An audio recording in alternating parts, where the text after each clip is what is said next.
नमस्कार दोस्तों, बदलते अल्फाज में आपका स्वागत है। आज हम सत्ता के गलियारों से निकल कर आए हैं उत्तराखंड की पावन धरती हरिद्वार पर। और हरिद्वार में आज के हमारे मुख्य अतिथि हैं, यहाँ के बहुत ही चर्चित चेहरा है। ये मूलतः इनका कार्य वैद्य है और इनकी यहाँ पर प्राय बहुत चर्चा रहती है। आइए इनसे बातचीत करते हैं। वैद्य जी नमस्कार। नमस्कार। वैद्य जी, हमारे कुछ दर्शक है जो जानना चाहते हैं कि आयुर्वेदिक में असल में है क्या। आयुर्वेद एक प्राचीन ग्रंथ के हिसाब से चला हुआ है, पर जो आयुर्वेद जो है वो ऋषि मुनियों की देन है और उन्होंने ही इस चीज़ों की उत्पत्तियाँ करी हैं और इसी से ये आगे बढ़ा है। प्रथम उत्पत्ति तो आंवले की है, फिर हरड़ है, फिर बेहड़ा है, तो फिर सोरठ है, ये दुनिया भर की चीज़ें हैं। इससे आगे को बढ़ा आयुर्वेद और ये मूल रूप से एक ऐसी चिकित्सा है जो बिना किसी रुकावट के, बिना किसी परेशानी के, बिना शरीर को नुकसान पहुंचाए ये कार्य करती अच्छा, कुछ लोगों का ये भी कहना है कि आयुर्वेद में हर चीज का मतलब हर रोग का इलाज नहीं है। क्या ऐसा है वैद्य जी। है। नहीं, ऐसा नहीं है। वो जमाने चले गए कि जब इलाज नहीं हुआ करते थे आयुर्वेद में। आयुर्वेद से लोग वैसे ही भागते थे क्योंकि लोग समझते लंबे इलाज हैं, देर में फ़ायदा होगा, देर में इसका वो है रिजल्ट आता है, और इसलिए लोग एलोपैथिक की तरफ ज़्यादा बढ़ते हैं। वहाँ तुरंत जो है इसके उपचार मिलते हैं और ज़्यादातर तो फिर कोई भी चीज़ अगर गंभीर है, कोई गंभीर बीमारी होती है, तो ये लोग सीधा ऑपरेशन की तरफ दौड़ाते हैं।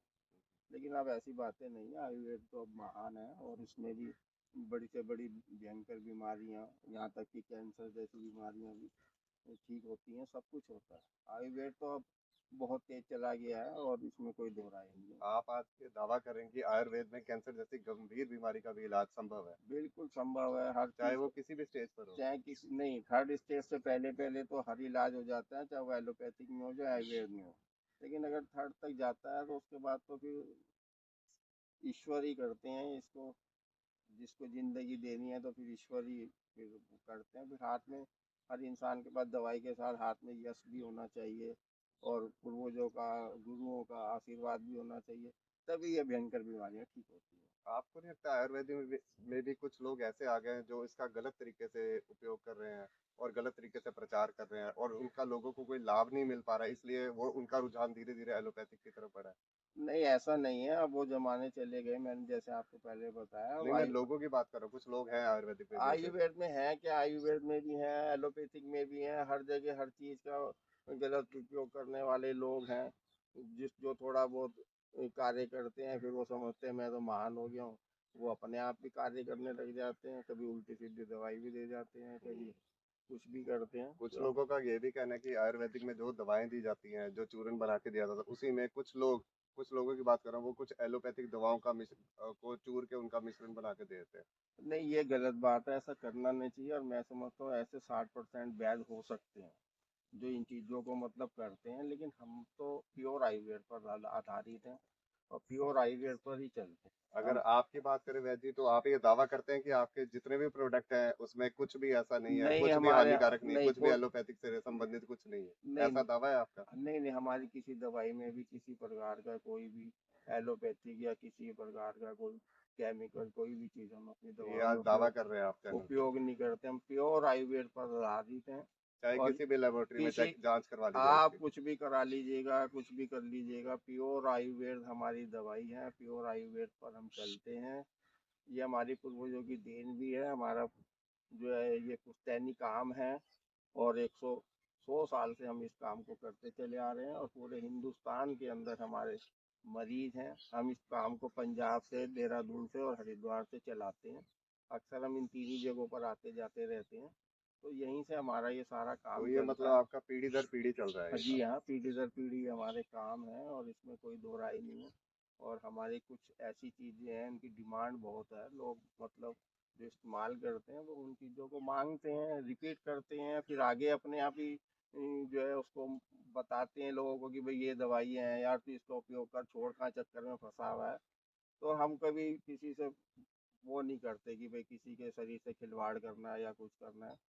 तो अगर हमारे बस का है तो हम इलाज करते हैं, नहीं आता तो हम मना कर देते हैं। इसमें कोई वो नहीं। अच्छा वैद्य जी, एक मुझे आजकल एक बहुत ही बीमारी चल रही है, स्त्रियों में भी और पुरुषों में भी, इसे फाइल्स या बवासीर भी कहते हैं देसी भाषा में। तो आपके पास ऐसा कुछ इलाज है कि दवा है कि इसका इलाज भी संभव हो सके। बिल्कुल बवासीर ठीक हो जाती है, दवाओं से ठीक होती है। बवासीर होने के बेसिस कारण तो पेट की में गर्मी होना है, पेट को खराब होना है, और कॉन्स्टिपेशन होना है, कब्जी होना है। ये सब ऐसी चीजें हैं, ये सब ऐसी चीजें हैं जो क्या नाम की जो है, अगर कॉन्स्टिपेशन नहीं होगा तो कभी जिंदगी में बवासीर नहीं होगी। तो मतलब आपके अगर बातों का निचोड़ निकाला जाए तो हमारे जो पेट है यही सबसे बड़ी समस्या है हमारे जी जी जी रोगों जी। की। जो बंदे को मतलब किसी भी मनुष्य को अगर कोई रोग है तो 90% रोग उससे पेट से ही कारण ही है। नहीं, 90% नहीं, 99% वन जो है, 9 तक के रोग जो पेट से ही होते हैं। जो कुछ है वो पेट ही है।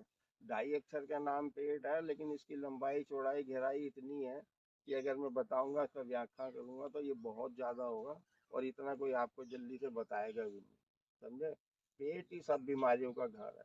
और पेट अगर आदमी का सही हो और उसको 100 बीमारी हो, तो कोई दुख नहीं होगा उसको किसी प्रकार का भी। और अगर इंसान को कोई बीमारी ना हो, अकेला एक पेट खराब हो जाए तो उसका शरीर शिथिल हो जाता है, खराब हो जाता है। उसको ऐसा लगता है यार कि जैसे शरीर में जान नहीं है, ताकत नहीं है, कोई मतलब उसका बेस नहीं बचता, मतलब किसी तो प्रकार का अगर भी ना। सीधे शब्दों में कहा जाए जो आपकी दवाएं हैं वो पेट से संबंधित ही है और पेट की जितनी बीमारी है उन्हीं पे असर करती है। हाँ, पेट से सब कुछ है। पेट है, सबसे पहली तो वात की उत्पत्ति है, फिर पित्त की उत्पत्ति है, फिर कफ की उत्पत्ति है। तो वात पित्त कफ, इसी में ही सारा शरीर समाया हुआ है, और इसी में सब कुछ है। पंच तत्व से बना हुआ ये शरीर है, समझे। और इसी में सब कुछ है। पेट अगर सही है तो आपको कोई बीमारी दुख नहीं करेगी, और कोई भी बीमारी आपकी जो है वो बढ़ेगी नहीं। क्योंकि पेट अगर खराब हो जाएगा, कब्जी हो जाएगी, कॉन्स्टिपेशन